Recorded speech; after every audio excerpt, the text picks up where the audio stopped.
Bonjour à tous. Bienvenue sur notre chaîne où on s'éduque et on aborde tous les sujets en lien avec le bien-être comme le véganisme, l'écologie, la féminité et la philosophie. N'hésitez pas à jeter un œil à nos autres courtes vidéos et à mettre des critiques constructives en commentaire. Aujourd'hui, je voudrais vous parler des philosophes asiatiques et de leur courant de pensée. Vous pourriez surprendre votre prof de philo pour les uns et en découvrir plus sur l'histoire de la philosophie pour les autres.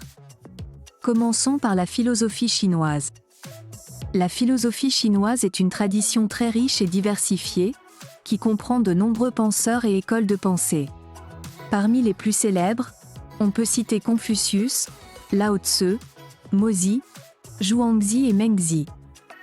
Confucius était un penseur et enseignant chinois qui a fondé le confucianisme. Cette philosophie se concentre sur les relations sociales et la moralité personnelle, et vise à promouvoir la vertu et l'harmonie dans la société.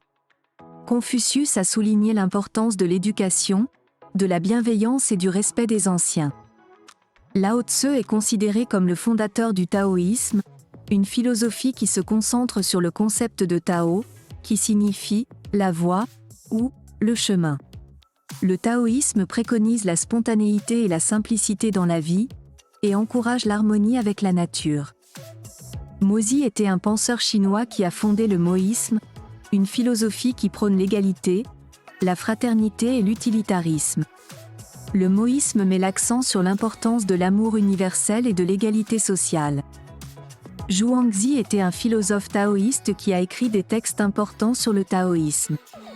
Il est connu pour sa pensée non dualiste et sa défense de la spontanéité et de l'humour. Mengzi était un philosophe chinois qui a contribué au développement du confucianisme. Il est également connu pour son opposition au moïsme et pour son plaidoyer en faveur de la bienveillance et de la compassion. Xunzi était un philosophe confucéen qui a développé une vision plus pessimiste de la nature humaine que Confucius. Il a souligné l'importance de l'autodiscipline et de l'éducation pour corriger les instincts égoïstes de l'homme et l'orienter vers la vertu.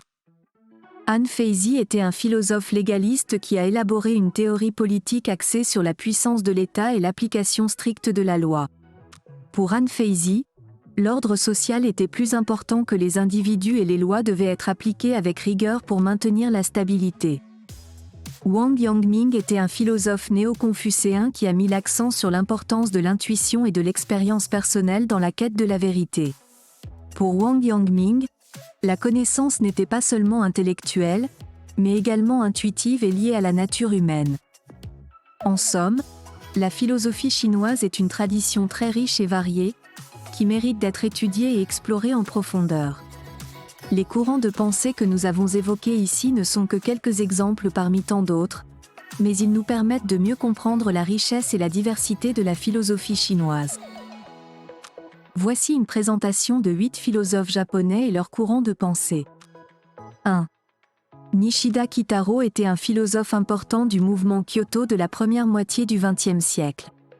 Il a développé une philosophie de l'expérience qui cherchait à dépasser les dualismes traditionnels entre sujet et objet, individu et univers.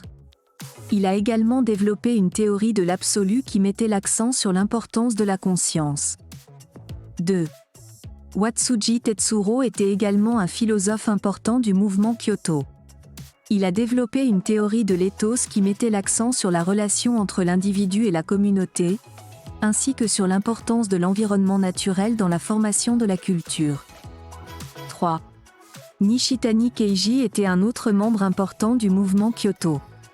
Il a développé une théorie de la religion qui cherchait à dépasser les dualismes entre la religion et la philosophie, en soulignant l'importance de l'expérience religieuse comme voie d'accès à la vérité ultime. 4. Tanabe Hajime était également membre du mouvement Kyoto. Il a développé une philosophie de la crise qui mettait l'accent sur la nécessité de surmonter les contradictions et les conflits pour atteindre une compréhension plus profonde de soi-même et du monde. 5. Nishida Kitaro, Watsuji Tetsuro, Nishitani Keiji et Tanabe Hajime sont souvent regroupés sous le nom de « Quatuor de Kyoto », en raison de leur association avec le mouvement philosophique du même nom. 6. Kukai était un moine bouddhiste du IXe siècle qui a développé une forme de bouddhisme ésotérique appelée Shingon. Il a également développé une philosophie qui cherchait à intégrer les enseignements bouddhistes avec les traditions philosophiques et culturelles japonaises. 7. Dogen était un moine zen du XIIIe siècle qui a développé une forme de méditation appelée zazen, qui mettait l'accent sur la pratique de la pleine conscience et la recherche de l'illumination. 8. Nishida Tenko était un philosophe du XXe siècle qui a cherché à développer une synthèse entre les enseignements bouddhistes et la philosophie occidentale. Il a développé une théorie de la conscience qui mettait l'accent sur la non-dualité entre le sujet et l'objet. Ces 8 philosophes japonais et leurs courants de pensée ont tous apporté des contributions importantes à la philosophie japonaise et mondiale. Leurs idées ont influencé de nombreux penseurs à travers les siècles et continuent d'inspirer des recherches et des débats aujourd'hui. Abordons maintenant la philosophie indienne. La philosophie indienne est très riche et diversifiée, avec plusieurs écoles de pensée qui ont émergé au fil du temps. Nous commençons par l'école de pensée hindoue appelée Vedanta, qui se concentre sur la compréhension de l'essence des Védas. Les enseignements de Vedanta insistent sur la réalité ultime de l'unité entre le soi et le divin. Ensuite, nous avons l'école de la philosophie bouddhiste, qui a été fondée par Siddhartha Gautama, également connu sous le nom de Bouddha. Le bouddhisme met l'accent sur la cessation de la souffrance et la compréhension de la nature de la réalité. Nous ne pouvons pas parler des philosophes indiens sans mentionner Mahatma Gandhi, leader politique et penseur indien, qui a développé la philosophie de la non-violence et de la désobéissance civile. Il est devenu un symbole de la lutte pour l'indépendance de l'Inde et a inspiré de nombreux mouvements de libération dans le monde entier. Adi Shankara, un philosophe hindou du 8e siècle qui a joué un rôle important dans la réforme et la revitalisation de la philosophie Vedanta. Sa contribution à la pensée indienne a été reconnue à travers les âges. Puis, nous avons Ramanuja, un autre philosophe hindou qui a développé sa propre interprétation de la philosophie Vedanta, mettant l'accent sur la relation entre l'âme individuelle et l'âme suprême.